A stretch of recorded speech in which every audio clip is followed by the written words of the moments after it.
It's so bright in here. It's because it's so dark and gloomy today. Yeah, I've just been out. I have my coffee, as you can see. I have my Rebel coffee. This was a gift from last year, actually. Another Karen Hanlon special, of who I have. There's one print right there, and the other one's right over my computer. I'm a big fan of hers. Let's see. So,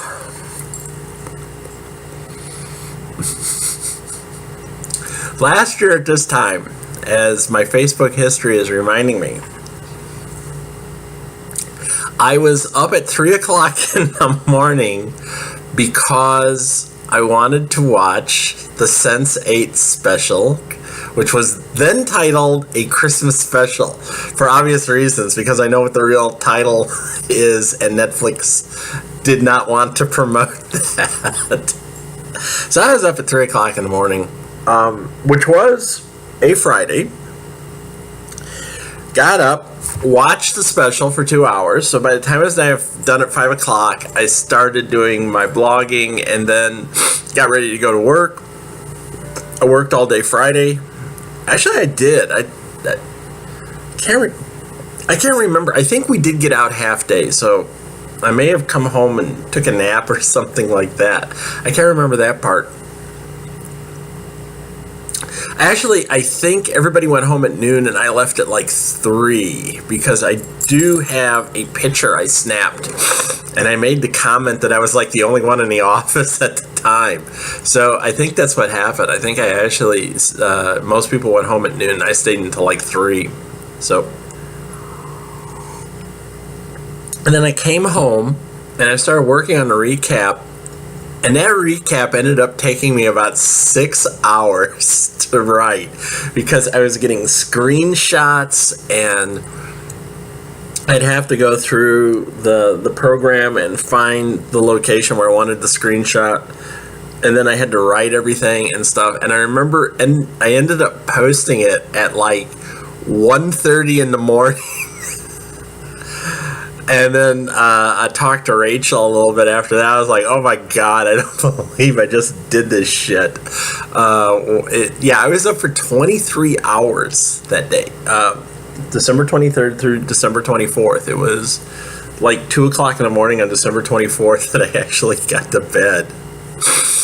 Oh man, that was good times. What can I tell you? You know, at that time, I thought 2016 was probably about the suckiest ass year I had been through. I really did. I poured my heart and my soul out to work on the Clinton campaign, and of course we know how that turned out.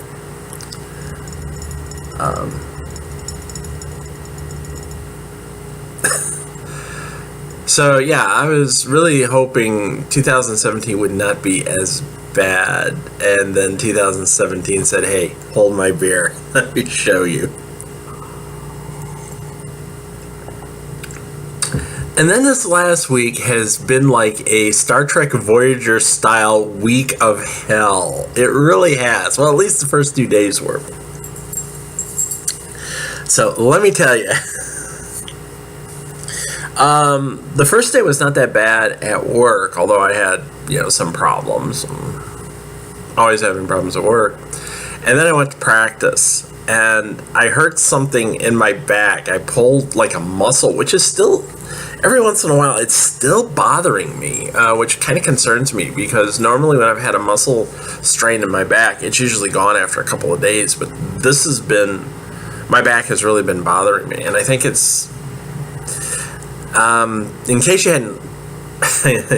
hadn't realized it, probably because I've never talked about it, my bed crapped out on me about a month ago, and I haven't been able to buy a new one yet. So I've been sleeping in my easy chair here, or sleeping on the floor, which is probably not helping my back any, either one. But anyway,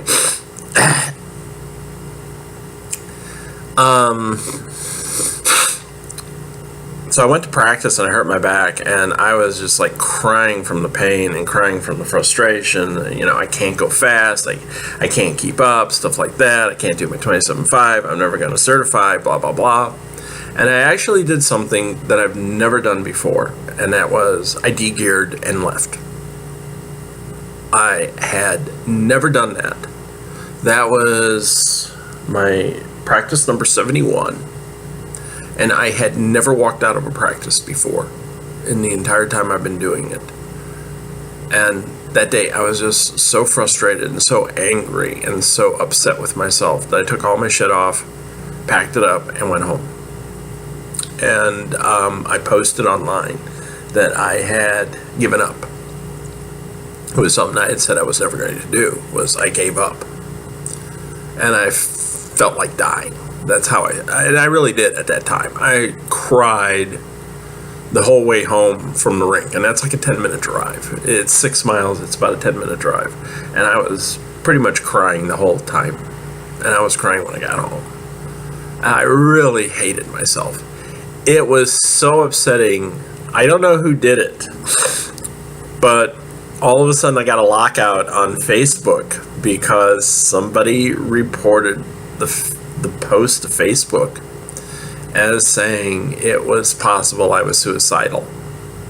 And, Facebook's like, hey, we understand you're having a hard time. I have never had that happen before.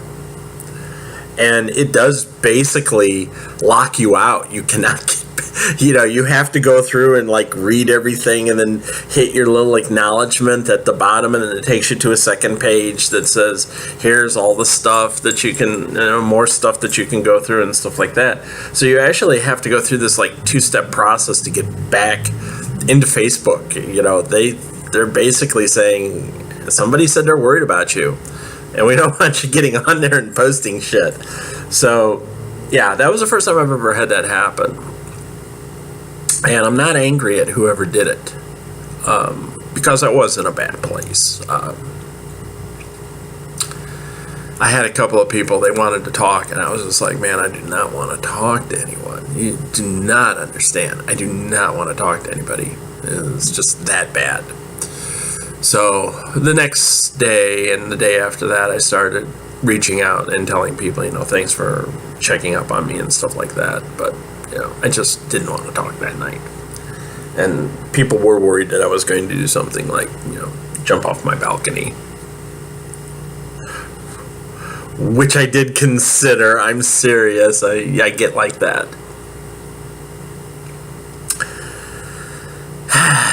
So I walked out of practice. I think the thing that upset me the most was when I walked out of practice, nobody said anything to me. I never had anyone say, hey, Cassie, where are you going? Which kind of upset me even more. So I think I'll talk to Roxy about that, since I did her a favor. I'll get to that.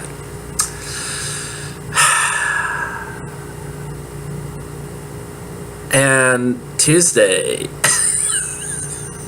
Oh yeah, Monday I went into work. Monday I was in a real bad mood, and so Tuesday morning I'm still lingering from that shit. And I go into work. And I find out in a meeting, because I had to actually ask. My contract's not being renewed. So this next Friday, the 29th of December, is my last day working for a state agency here in the great Commonwealth of Pennsylvania. And I had to ask about that because nobody would fucking tell me.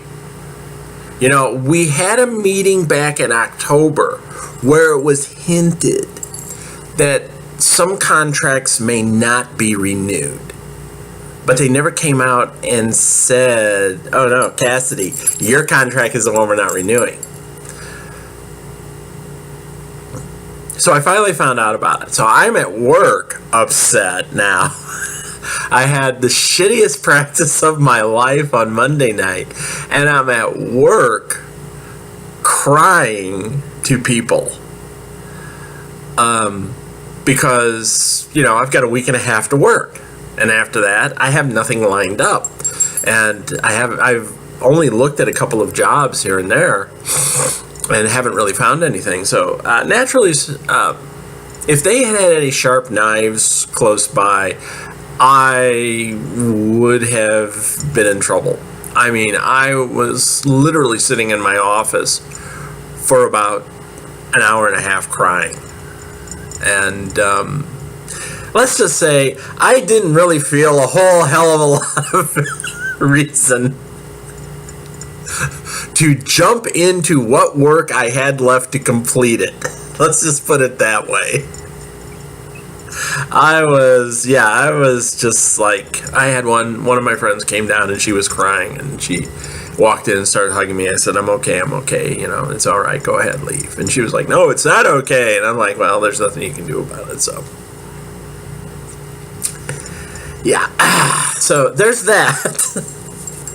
Week 2, I am really feeling like Captain Janeway in charge of the Voyager, and my ship is coming apart all around me, and there's not a goddamn thing I can do to stop it, you know, and eventually I'm going to be in command of a vessel that is incapable of supporting life. A year of hell compressed in 1 week. But, okay, now here's something that comes out as good. But Tuesday we find out that there's going to be a blocking clinic for Derby held in Lancaster at the Dutchland facility at the, I want to say the Overlook Rink. Yeah, Overlook. Do you have a caretaker there named Jack? If you do, I'd suggest changing your name. But anyway, it was being run by Tarantula. Yes, that's her Derby name. It's her Derby name because it's a kind of a play on her real name, and I think the person, I've seen her real name. I think she's Lebanese. You know, when you see her real name, she's like Lebanese or Jordanian or something like that. The name, it looks that way. I'd have to do a little digging, but Tarantula, who plays for the Rose City Rollers, who were second this year. They were the silver medalist at Champs.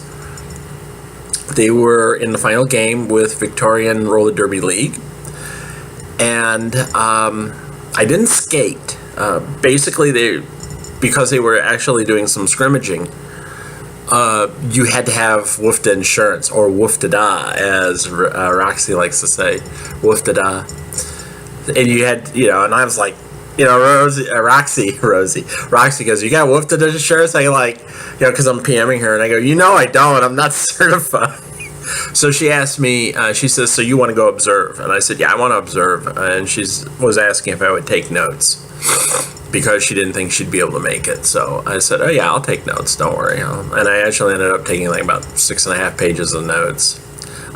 Some of which I was diagramming out shit that was happening. So it was fun. I got to talk to Tarantula. She's a blocker. She's about my size, or I'm about her size. We're both about the same size. So I was telling her, you know, I want to do what you're doing. You know, this is what's going to happen. So I was asking her about her wheels and stuff like that. You know, what kind of gear she uses, and you know, she's a Bont girl, so you know, it goes without saying she's going to have Bont equipment.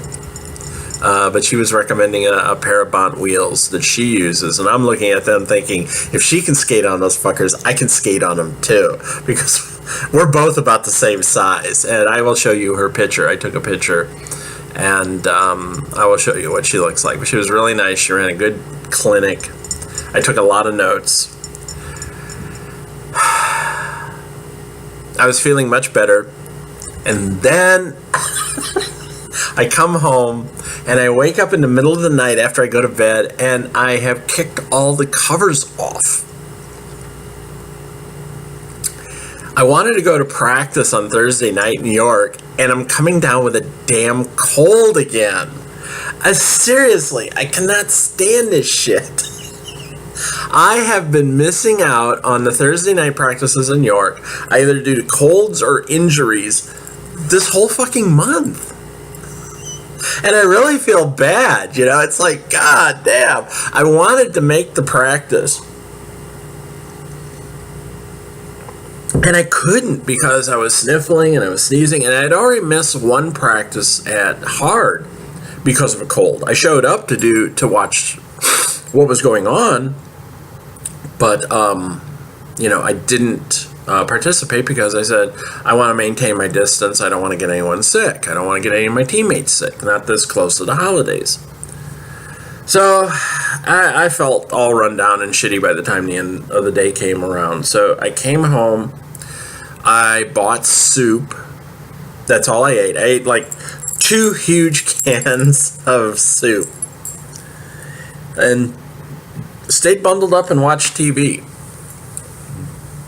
and had some cognac, because cognac for some reason has a tendency to break up my phlegm and everything in here. So I didn't go to practice. There's no practice today because of the holidays. So this is the first week where we've had legitimate practice where I have not practiced. On top of which, Ariel told me, she goes, well, you didn't miss hitting drills on Monday. You left. I was like, I'm going to kill you. I was seriously about ready to snap. Shit. So Friday, I only had to work a half day because they wanted us to go home early. So I have 4 more days to work, of which I'm not really looking to bust my butt to get it done. And Friday, I'm just going to hand in. I'm not even going to. You know what? I don't even want to hand in my badge. I just want to kind of like leave it on my desk. And there's only like 3 things I'm taking with me. People always ask me, why don't you bring in photos and stuff and have them around here? Because of this shit. Because when I clear out, there are 3 things that I'm taking. That's it. A coffee cup, my Kleenex tissue box, and a bottle of hand cream. And that's it. I am leaving everything else there. I don't give a shit. You guys can clean it up. I actually did that once before. They made me move my stuff out of. There's like, when you want to pack it up, and they said you have to come and get it. I had left it at one place at my work. I left a bunch of stuff there for like 2 months, and they said you have to come and get it. And I said, throw it out. I don't give a shit. You can throw it out. I don't care. I'm not coming back. So, I'm actively looking for some stuff. I'm not panicking like I was before. I realized today I have about $15,000 in a 401k. I get about $1,000 monthly from a pension. Yeah, I do. I've actually been getting that for about 1.5 years. So that kind of covers my rent.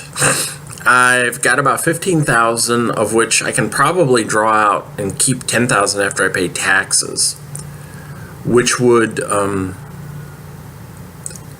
help me get by for like 6 months with expenses and whatnot. I could probably stretch it out even further into the summer, and I'm kind of hoping by that time I'll have something. We'll see. Maybe I'll win the lottery. I'll tell you what, man, if I win the lottery, there's going to be the biggest freaking party. But yeah, I'm gonna go buy some lottery tickets today. Yeah, I'm in that mode of $300 million would look great. But like I said, yeah, if I ever win a lottery, man, it'll just be a party. I'll be here on the video just throwing. I get like a stack of $100 bills about this big. I'll just be going at the camera. Dollar bills, y'all.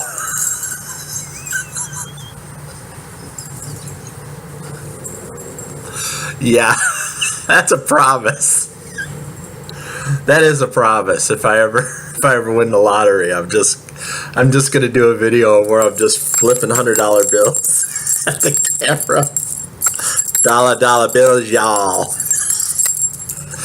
Yeah, bitches. Dance around naked. And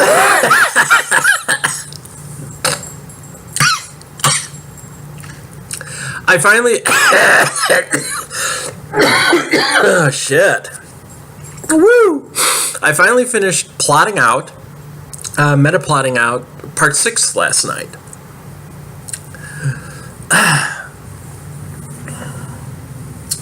I did that while I was watching some of Doctor Who and before I started watching Total Recall, which I found out was on Amazon Prime for free. And it's like, no. I never missed Total Recall. I love that movie. I wish they had RoboCop. I may actually just rent RoboCop off of Amazon Prime tonight and watch it because I love that film.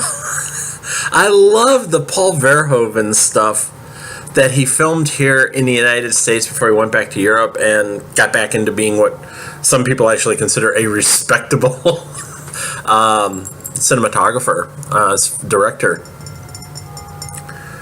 If you ever get to see his movie Black Book, which is about, I believe it's Dutch resistance fighters during World War II, and it's in Dutch, but it's excellent. Yeah, he's actually a great director, and he got out of Hollywood and went back to Europe and has been directing over there, and I can't blame him. It's the same thing that John Woo did. You know, came over here, got a taste of the money, and then decided, yeah, but I can't do the shit I want to do, so I'm out of here.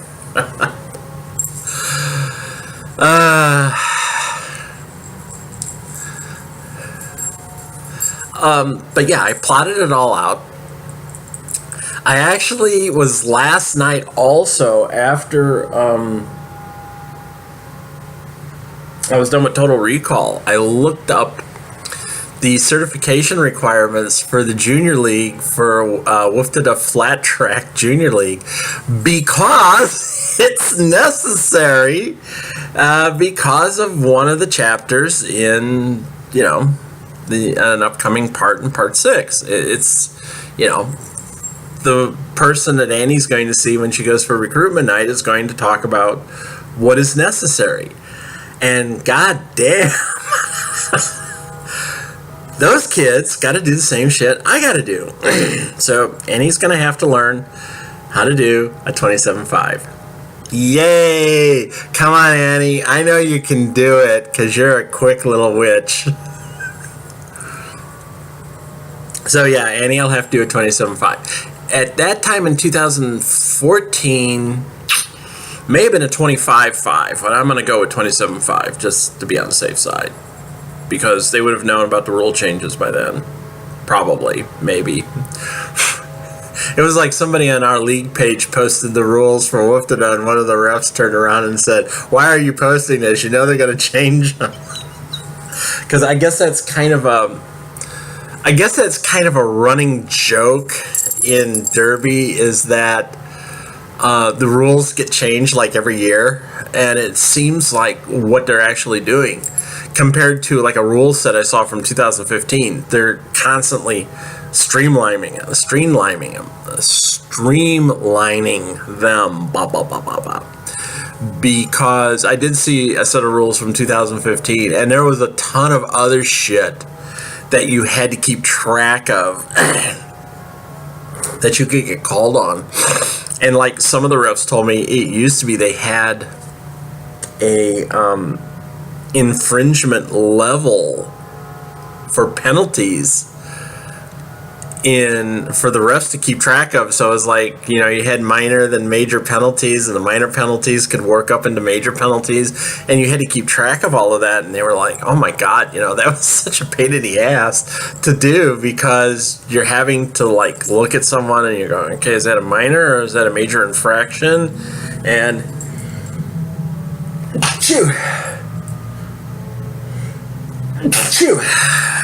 sorry, is that a minor or major infraction, and how many minors have they had, and how many majors? And so they said, you know, now we just call them. But yeah, there were different levels of severity that you had to keep track of for infringements, and there were other things that you could do, and yeah. It was crazy. The rules have slimmed down somewhat in the last 2 years. So, but yes, I was looking at the junior flat track rules because when Annie plays in her D levels, yeah, I guess you could take that as a spoiler. When Annie plays, because seriously, if Annie goes and tries out and she becomes a freshie meter, do you really think she's not going to play? Come on, we're talking about Annie here. We're talking about Annie. No, Annie wants, Annie gets. And I'm trying to decide if Annie's going to be a pivot or a jammer. I think she's going to end up being a pivot, simply because Annie likes to be in control. And that's a lot of what the pivot does, is they control the action.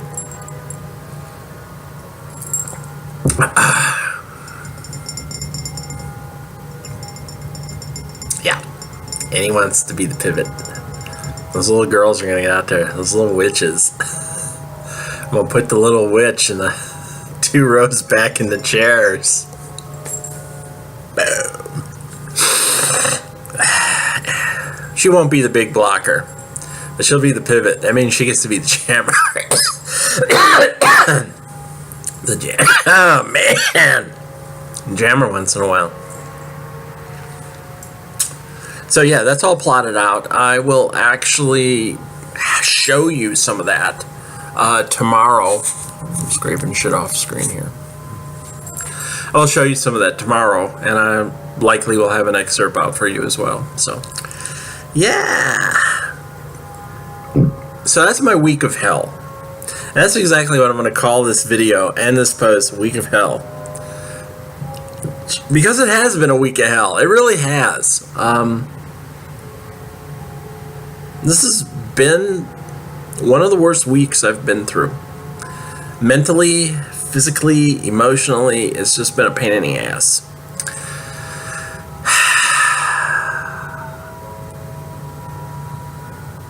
But I got through it. I'm still here. Maybe I won't be here 3 weeks from now, who knows, but I'm still here right now. And that's what counts. And if I can still be here next week at this time, that means I can probably still be here a week after that at this time, and so forth and so on. And that's kind of the idea. Let's just see where I can take this. I mean, I do have some money I can get to if I need it. So, and I haven't even looked into filing for unemployment because, technically speaking, I don't know who I'd file unemployment with. I've been paying Indiana state taxes, but I don't think Indiana's going to give me unemployment. I don't know. I really don't know. I no longer have an Indiana address, so I don't even know how unemployment works. I got unemployment from my last 2 consulting jobs, so who knows? Since they're not renewing my contract, I don't know that I can claim unemployment or not, so we'll see. Assholes. No, I'm not going to say anything. I'm just not going to say anything. I'm going to let it go. I will be quite honest here. About August of last year, 2016, around the end of August, beginning of September, through most of September actually, I was seriously considering leaving my current job because I wasn't happy with the stuff that was going down there. I just was not having a good time, and I felt I wasn't being used to my fullest, and I was being constrained. So I actually looked at a few things and then got heavily back into the end run of the campaign. And then after the election, I was just so down on myself all the time that, I kind of withdrew. And then beginning of 2017, for months upon months upon months, it was all political stuff. And then I got into Derby. So even though I had looked at a few things, I hadn't found anything that excited me. So I let it go. And now this is the sorry. This is the third time my gut instinct has told me it is time to pack your shit and go. I've had this happen at 2 other places. And guess what happened there? Guess what happened at those other 2 places? Yeah, it was like, lay off. Sorry, we're laying you off. Sorry, we're canceling your contract.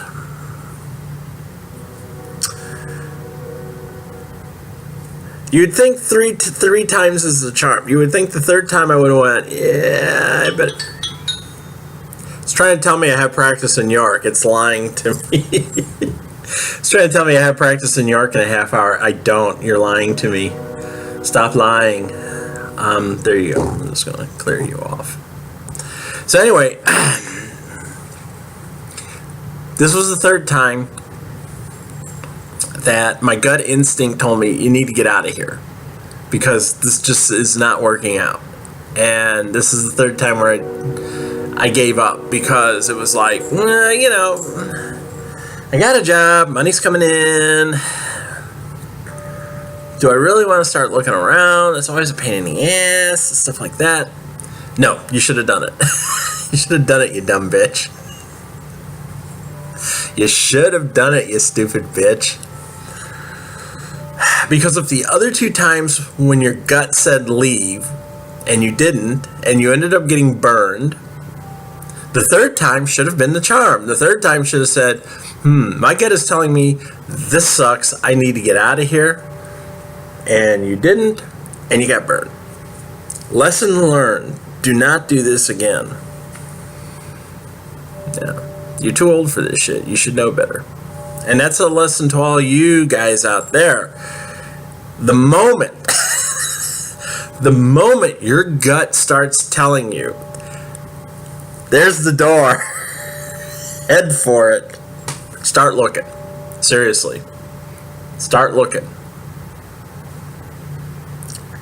Because your gut more than likely is right. There's a big difference between I don't like my job. I mean, I think I've only had like 2 jobs where I never said that. And when I left, it was simply because it was a move to go up and get more money. There's a big difference between saying, I'm not really happy with my job, but you're still doing it because it's not killing you. And then there's the, I'm just being wasted in this freaking position, or I'm not being appreciated, or, you know, people around me are departing as quickly as possible. I need to get the fuck out because something ain't right here. When you get that feeling, find the door, pack your shit, leave. Seriously. Take it from me. This is the third time this has happened. This is the third time I felt it, that I felt I needed to pack up and move on, and I didn't, and look what happened. All the time. So, yeah. Pack up, pack your shit, and go. That is my work advice. When your gut is telling you it's time to leave, leave. Listen to your gut. Seriously, listen to your gut. Don't listen to your head. Don't listen to the head that's saying, but you're paying bills, it's okay. No, listen to your gut that's saying, no, find something now and move on. Leave this place because, seriously, companies will downsize your ass right out the door. They don't care anymore. They don't. I mean, that's something that I've learned, especially being in data processing for like 35 years. If nobody, they used to say, well, there's some people that are just not, you can't replace them. Bullshit. Everybody is replaceable. And I've discovered that. I mean, I was with one company for 13 years and they put me out the door. No problem. They had no problem showing me the door. And it came without any warning whatsoever. Companies will put you out as long as it helps protect the people at the top. That's one thing you have to keep in mind, is that when this sort of thing happened, and we've been having like hiring freezes and stuff for the last 2 years, which was one of the reasons why I should have got out last year when I had the chance, is because they started talking about hiring caps and hiring freezes and downsizing and stuff like that. And at that point I should have been like, my spidey senses was telling me it was time to go, and I didn't. So, companies will replace you. There is no such thing as this person is not replaceable concept anymore. Unless your job is to actually go in and reset the quantum triggers on the alien computer you've got hiding in the back room that no one knows about, and you're the only one that knows how to keep that thing in tip-top running shape, you can be replaced. Seriously, you can be replaced. That's also one of the reasons I've discovered that. It was like in the 80s and 90s, there was a big push in IT to what they call cross-train, because you would run into situations where someone would retire and then all of a sudden you discover they're the only ones that knew how to do certain things, And now that those guys are gone and they have no documentation behind to tell us what to do, everybody's kind of scrambling to figure out how to make it work. So they used to do what they called cross-training. And then people began to realize that, well, the big downside to cross-training was once you've taught everyone what you know about your job, if you're deemed to be something of a troublesome asshole by a company, which I have been, believe me, once someone else knows what you do, it's easy to push you out the door. So, it's just too bad, Cassie. We don't really need your talents anymore. So, when your gut's telling you to leave, leave. That's my advice to you. Listen to someone who's been doing this a while. That's my advice. Listen to it and trust it. Don't do as I do as I say. Really. I mean, I've kind of noticed that when your gut feeling is telling you it's time to go, you usually got about a year and a half buffer in there before something bad goes. Indianapolis was really the only one where it was like 2 months before they canceled my contract. I was sort of like, this is beginning to suck. I should get out of here. Of course, Indianapolis was bad from day one. I was never happy in that job. And while I've had some periods, I've had some good happiness in my current job. But for the most part, this last year and a half or so, I have not been happy at all. I will just say that. I haven't been happy at all. I haven't been happy in the way I've been used. I just feel like, my talent's been wasted. And after a while, when you feel yourself being wasted like that, you just kind of give up. And I think that's a big part of what happened in 2017 this year, is I gave up in a lot of places because I just stopped caring. So, I don't want to do that with Derby. I want to get out there and hit bitches next year. I really do. That's the one thing I want to do. So, maybe I'll win the lottery today, one of the lotteries, become, kickback, lazy ass rich, and I can just work on Derby all the time. I can go work out every day for an hour or two and then go do Derby 3 times a night and get certified and just go out there and hit bitches. Yeah. I want to be the B4. The B4 is the big hitter. That's what Tarantula is. She's the big hitter. We were talking about that. It's like, I want to be the big hitter just like you. And she's like, yeah. Yeah, it's fun. All right. Well, I've talked for almost 40 minutes, so I hope you've learned your lesson. You've learned about my week of hell. I hope you have a good holiday. Happy holiday. Whatever the fuck you're celebrating. Happy holiday. Enjoy yourself. And I'll see you tomorrow. Adios. Bye.